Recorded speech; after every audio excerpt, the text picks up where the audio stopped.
Ya, sepastinya sekarang ini kita akan berbicara berkenaan luka semalam. Sepastinya ianya merupakan salah satu tajuk yang akan dikemukakan untuk forum perdana yang merupakan anjuran Majlis Agama Islam Selangor dengan kerjasama JAKIM, dan juga kita akan menyentuh berkenaan bagaimana pengurusan pemulihan asnaf Riqab yang telah dilaksanakan oleh Jabatan Agama Islam Selangor, Majlis Agama Islam Selangor. Dan sepastinya ini kita bersama dengan Ustaz Suhaimi Ismail, merupakan pengarah pembangunan sosial Majlis Agama Islam Selangor. Assalamualaikum Ustaz. Waalaikumsalam warahmatullahi taala wabarakatuh.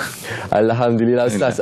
Topik yang sangat penting untuk kita sampaikan. Mungkin ramai dalam kalangan kita yang tidak menyedari ataupun tidak memahami berkenaan istilah asnaf Riqab ini, ialah dalam situasi dunia moden pada ketika ini, dan bagaimana kita perkaitkan dengan tajuk forum perdana yang mungkin akan dilaksanakan selepas ini, iaitu luka semalam Ustaz. InsyaAllah.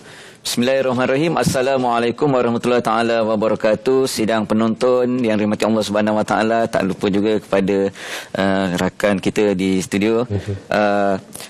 Apabila kita menyentuh tentang perkara luka semalam, untuk maklumat sidang penonton yang dirahmati Allah Subhanahu wa taala sekalian, semua kita mempunyai kisah silam yang pelbagai. Ada di antara kita yang mempunyai kisah silam yang suka, ada yang duka, ada yang gembira, ada yang melukakan. Sehingga kan apabila dikenang-kenang peristiwa tersebut, ya Allah, teruknya aku dulu. Dan perkara tersebut kebanyakan daripada perkara-perkara yang melibatkan peristiwa yang buruk, peristiwa yang menjurus kepada masalah sosial ni, mereka ni tergolong dalam kelompok yang disebut sebagai Riqab kalau nak dikaitkan ke situ. Sebab untuk maklumat, Riqab itu sendiri kalau dilihat pada tafsiran yang lama ataupun tafsiran yang asal adalah hamba. Namun perkara tersebut diperluaskan tafsiran Riqab tersebut, iaitu mereka yang terbelenggu dengan satu kuasa yang menghalang daripada kebebasan diri mereka.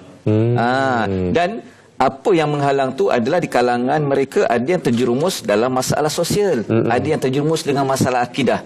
Jadi tuan-tuan dan puan-puan yang minta Allah Subhanahu wa taala sekalian, antara masalah sosial yang membelenggu mereka daripada untuk hidup selaku seorang yang normal, muslim yang normal ni, antaranya adalah masalah-masalah yang terkait dengan dadah, kemuan, yang sama ada melibatkan ketagihan ataupun mereka yang melibatkan pengedaran dadah. Dan ada juga di kalangan mereka yang terjerumus dengan masalah jenayah syariah. Contohnya yang terjerumus dengan zina, yang terjerumus dengan khalwat dan sebagainya. Dan juga ada juga yang terjerumus dengan masalah amalan-amalan salah. Contohnya tak solat pakai niat dan sebagainya. Dan ada juga di kalangan mereka yang terjerumus dalam masalah kes-kes gaya hidup songsang LGBT, kes-kes juana dan penyakit kronik. Dan tidak ketinggalan juga bagi mereka yang pernah terjerumus dengan masalah-masalah akidah. Contohnya mereka menganuti masalah ataupun fahaman yang salah, serta bagaimana nak memurnikan akidah mereka agar kembali ke pangkal jalan, iaitu mengamalkan hidup seorang muslim yang sebenar. Jadi tuan-tuan dan puan-puan yang minta Allah Subhanahu wa taala sekalian, mereka ni perlu dibantu. Sebab Nabi sebut setiap Bani Adam, setiap anak Adam itu melakukan kesalahan, dan orang yang melakukan kesalahan yang baik, yang melakukan kesalahan itu adalah mereka yang bertaubat. Jadi tuan-tuan dan puan-puan yang dirahmati Allah Subhanahu wa taala, marilah kita sama-sama ajak mereka ni untuk kembali ke pangkal jalan, hidup sebagai seorang muslim yang normal. Mudah-mudahan kesedaran tersebut ada di kalangan mereka untuk orang kata untuk mengamalkan gaya hidup sebagai seorang muslim yang sempurna. Dan di dalam fatwa pada tahun 2011, dia ada menyatakan kriteria mereka ni, mana tak semua mereka ni kita boleh kategorikan dia sebagai Riqab. Antaranya yang pertama sekali adalah Islam. Mana sudah pasti agihan zakat tu diberikan kepada asnaf ataupun diberikan kepada orang Islam.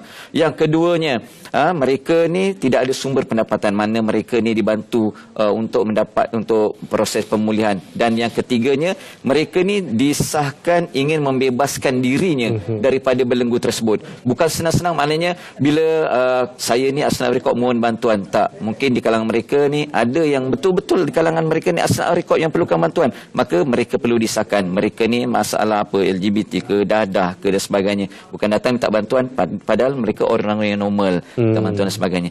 Matlamat kita untuk memulihkan mereka agar menjadi seorang Muslim yang sejati, seorang Muslim yang sempurna dan boleh mengamalkan gaya hidup sebagai seorang Muslim dan tidak terbelenggu dengan masalah-masalah tersebut, sama ada masalah sosial ataupun masalah akidah yang mereka hadapi. Masya-Allah, subhanallah. So pastinya bila bercakap berkenaan perkara ini, kita sedia maklum usaha yang telah dilakukan pastinya untuk membimbing mereka, untuk membawa mereka ke jalan ataupun landasan yang membawa mereka dekat kepada Allah Subhanahu Wa Taala. Jadi apa antara langkah-langkah usaha yang telah dilakukan oleh Majlis Agama Islam Selangor sendiri untuk membimbing mereka khususnya dalam kalangan Asnaf Al-Riqab ini?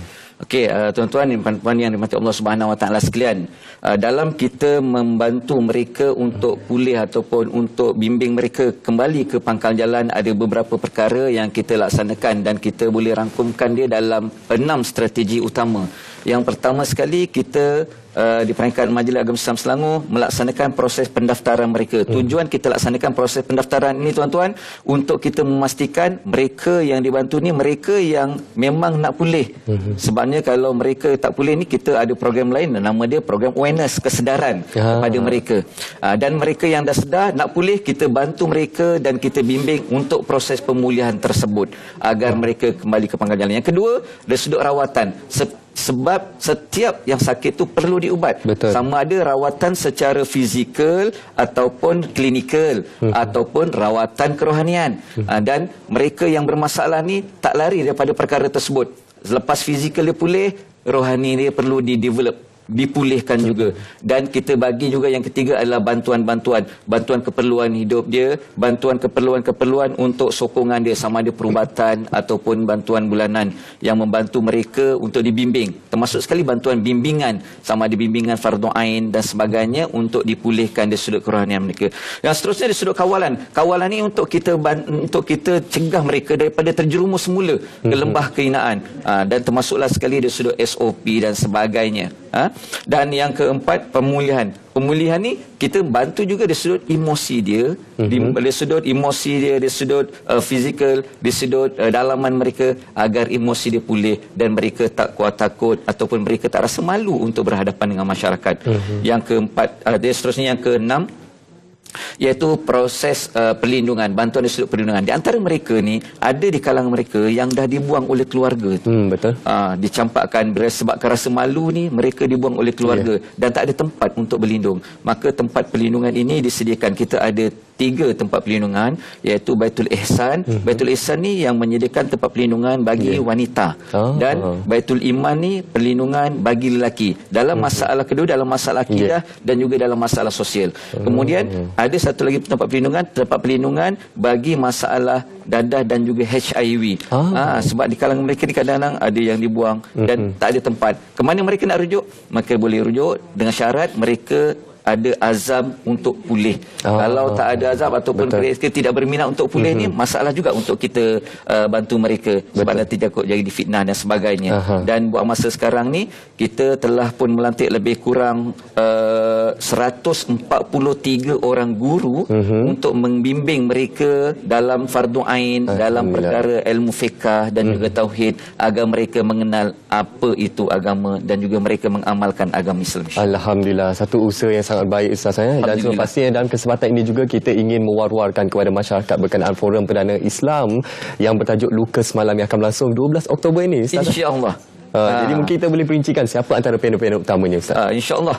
Jadi tuan-tuan dan puan-puan yang dirahmati Allah Subhanahu Wa Taala, insyaAllah pada 12 hari bulan 10 ni, pada hari Khamis ni jam 9 malam kita akan live di Forum Perdana Ehwal Islam yang akan dilaksanakan di kuis ataupun Universiti Islam Selangor di Bangi dengan kerjasama JAKIM, dan insya-Allah kita akan ketengahkan panel-panel di kalangan anggota MAIS dan juga mereka yang ada kepakaran dalam hukum syarak. Contohnya Datuk Dr. Farid Rawi bin Abdullah sebagai satu panel kita, dan Dr. Salasiah. Seterusnya insya-Allah saya sendiri akan terlibat dalam forum tersebut yang akan dipengerusikan oleh Ustaz Rizal. Dan di kesempatan ini juga saya mengajak untuk tuan-tuan dan puan-puan yang dirahmati Allah Allah Subhanahu Wa Taala, kita caknalah, kita sama-samalah tengok anak-anak kita, sahabat-sahabat kita, rakan-rakan kita yang di luar sana, mungkin jiran-jiran kita yang mungkin ada terjerumus dalam masalah tersebut ataupun mereka yang ada simptom-simptom tersebut, untuk kita bantu sama-sama, cakna kita sama-sama. Sebab kita ambil langkah pencegahan lebih baik daripada mengubat. Alhamdulillah. Banyak sebenarnya aktiviti dan juga program yang dilaksanakan oleh Majlis Agama Islam Selangor untuk memperkasakan khususnya bagi golongan asnaf Al-Riqab ini. Terima kasih Ustaz atas perkongsian ini. Ustaz Suhaimi Ismail yang merupakan pengarah pembangunan sosial Majlis Agama Islam Selangor. Terima kasih sekali lagi Ustaz. Sama-sama. Baik, penonton.